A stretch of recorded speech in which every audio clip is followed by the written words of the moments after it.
Lectura del Santo Evangelio según San Lucas. En aquel tiempo Jesús descendió del monte con sus discípulos y sus apóstoles y se detuvo en un llano. Allí se encontraba mucha gente que había venido tanto de Judea y de Jerusalén como de la costa de Tiro y de Sidón. Mirando entonces a sus discípulos, Jesús les dijo: Dichosos ustedes los pobres, porque de ustedes es el reino de Dios. Dichosos ustedes los que ahora tienen hambre, porque serán saciados. Dichosos ustedes los que lloran ahora, porque al fin reirán. Dichosos serán ustedes cuando los hombres los aborrezcan y los expulsen de entre ellos, y cuando los insulten y maldigan por causa del Hijo del Hombre. Alégrense ese día y salten de gozo, porque su recompensa será grande en el cielo. Pues así trataron sus padres a los profetas. Pero ay de ustedes, los ricos, porque ya tienen ahora su consuelo. Ay de ustedes los que se hartan ahora, porque después tendrán hambre. Ay de ustedes los que ríen ahora, porque llorarán de pena.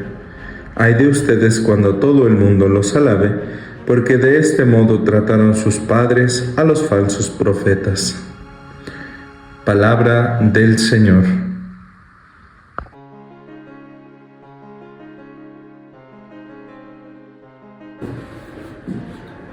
Queridos hermanos, este domingo nos encontramos en el sexto del tiempo ordinario. Y la palabra de Dios nos presenta en la primera lectura un pasaje del profeta Jeremías que nos invita a entender nuestra vida en clave religiosa. ¿A qué me refiero? Cuando uno confía en el Señor, su vida no solo se ve desprovista de algunas dificultades, como la frustración o la tristeza que produce apostarle a un proyecto que no da frutos en nosotros, sino que al mismo tiempo alcanzamos en nuestra vida la alegría y el consuelo de hacer las cosas correctamente. Esta contraposición que nosotros podemos encontrar en el texto de la primera lectura se refuerza a través del Salmo que nos dice que somos dichosos cada vez que confiamos en el Señor. La dicha, entonces, no proviene de nuestro esfuerzo, sino de nuestra decisión. Lo que tenemos que hacer en nuestra vida es decidir confiar en el Señor, porque nuestras fuerzas son débiles, porque nuestra vida es frágil, porque nuestra respuesta no siempre es consistente. Sin embargo, nuestra elección debe ser firme. El texto de la primera lectura que hemos escuchado nos invita a esta misma manera de entender nuestra propia vida de fe. O estamos con el Señor, o apostamos por su proyecto, o vivimos alejados, o vivimos precisamente como una plantita en medio de la sequedad. Esa es la imagen que se nos presenta en la primera lectura para que nosotros podamos entender lo que significa vivir lejos de Dios. Es como una planta que se encuentra sedienta en medio de la nada. Esa es nuestra vida cuando vivimos lejos de Dios. Tenemos necesidad de Dios, tenemos necesidad de su amor, tenemos necesidad de su plenitud y de su palabra, pero a veces elegimos vivir lejos de Él. Y entonces esta parte espiritual de nosotros, esta dimensión de plenitud de nuestra alma, no se puede saciar. Y no se puede saciar porque solamente Dios es capaz de saciar esta parte en nosotros. Pero dichoso aquel, dice el Salmo, que confía en el Señor. Y Jeremías nos pone la imagen complementaria. Ya no será como una plantita pequeña puesta en medio del desierto, de la soledad y de la sequedad, sino que seremos, si confiamos en el Señor, como un árbol plantado junto al río. Es decir, con los nutrientes necesarios para que nuestra vida florezca, para que nuestra vida crezca. Por eso la imagen nos ayuda a entender la contraposición. Si vivimos cerca del Señor, seremos como un árbol fuerte, frondoso, nutrido. Si vivimos lejos del Señor, no alcanzaremos a crecer, no alcanzaremos a dar fruto y nuestra vida se irá secando. Por eso el Salmo subraya con esta fuerza y con este vigor característico de la espiritualidad cristiana: dichoso aquel que confía en el Señor. De hecho, nosotros podemos confiar en muchas realidades de nuestro tiempo y de nuestra vida, ¿verdad? A veces confiamos en el poder y por eso apostamos por determinadas condiciones, situaciones, amistades. A veces confiamos en el dinero, en la imagen, en los bienes materiales. A veces confiamos en nosotros mismos. Y sin embargo, todas estas son cosas que en nuestra vida experimentamos como falibles. Todo puede fallar en nuestra vida. Se pueden acabar los reconocimientos, se puede acabar nuestra riqueza, se puede acabar nuestro propio vigor y nuestra fuerza.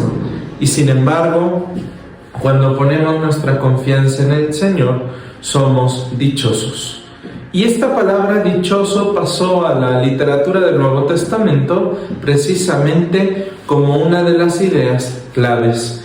El discurso de la montaña en el que Jesús anuncia las bienaventuranzas es el pasaje de Lucas que hemos escuchado en este domingo. Y el Evangelio tiene una enseñanza decisiva para los cristianos. Es una de las páginas fundamentales del Evangelio y de la vida cristiana. Bienaventurados los pobres, bienaventurados los justos, bienaventurados los misericordiosos, bienaventurados los que siguen a Jesús, porque de ellos será el reino de Dios. Todas estas expresiones que nosotros vamos viendo en el Evangelio reflejan aspectos del seguimiento de Jesús y de la vida cristiana. Y precisamente por eso se vuelven motivos de dicha, porque significa que nuestra vida se está pareciendo a la vida de Jesús. Significa que nuestra vida se está acercando al proyecto de Jesús. Y no solo se está acercando, sino que le creemos. Le creemos a Jesús y dejamos que su persona y su palabra transformen lo que somos y lo que tenemos. Y entonces el texto de Lucas se vuelve aleccionador, porque no solo somos bienaventurados en medio de la persecución, en medio de la pobreza, en medio de la injusticia o en medio de la necesidad, que son las expresiones que podemos observar allí. En realidad se trata de ser bienaventurados por seguir a Jesús. La expresión bienaventuranza significa, por una parte, que nuestra vida, que es dinámica, que avanza, que se mueve, que es como una aventura, será buena en la medida en la que nos vayamos conformando con el corazón de Jesús. Bienaventurados sean, benditos sean, siempre que sigan a Jesús. Ojalá que nosotros podamos entender esta palabra de vida que hoy Lucas nos comparte. Bienaventurado seas tú, hermano o hermana, que escuchas esto, si sigues a Jesús, si tratas de conformar tu vida con su proyecto, si no echas en saco roto las enseñanzas de Jesús y vas comprometiéndote poco a poco a caminar en su presencia. Dicho más, con mucha más claridad, bendito, bienaventurado seas si sigues a Cristo y si quieres instaurar su reino con tus acciones, con tu testimonio en la vida de nuestra iglesia. Y entonces se hará realidad a lo largo y ancho del mundo el reino de Dios, porque está aquí con nosotros, aunque todavía no alcanza su forma final. ¿Dónde está el reino de Dios? En nuestras buenas acciones, en nuestro compromiso con los demás, en nuestro testimonio de Cristo. En todas estas acciones hay expresiones del reino de Dios. ¿Cuándo se realizará ese reino de manera definitiva? Cuando Cristo venga en su gloria y nos llame a comparecer a su presencia para participarnos de la vida que no conoce final. Y entonces, en esa resurrección de Jesús y en su próxima venida está nuestra certeza. Dice San Pablo en la carta a los Corintios: si Cristo no hubiera resucitado, vana sería nuestra fe. ¿Y qué significa vano? Falto de realidad, insuficiente, sin sustancia, sin cuerpo, como vacío. ¿Y qué sería nuestra fe si realmente fuera vana porque Jesús no hubiera resucitado? Sería como una fruta que no tuviera más que la cáscara, ¿verdad? Piensen en cualquier imagen, cualquier fruta, una manzana, una toronja, un cacahuate, que fuera solamente la exterioridad y no tuviera ningún centro, ningún nutriente, ningún elemento dentro, y que fuera la pura cáscara. Eso es nuestra fe si no creemos en la resurrección de Jesús. Esa es la vida de la Iglesia cada vez que dudamos de la resurrección de Jesús. Él ha resucitado y esa es la prueba para que nosotros nos mantengamos firmes en la fe, firmes en el proyecto de Dios, firmes en la construcción del reino de Dios a través del seguimiento de su Hijo.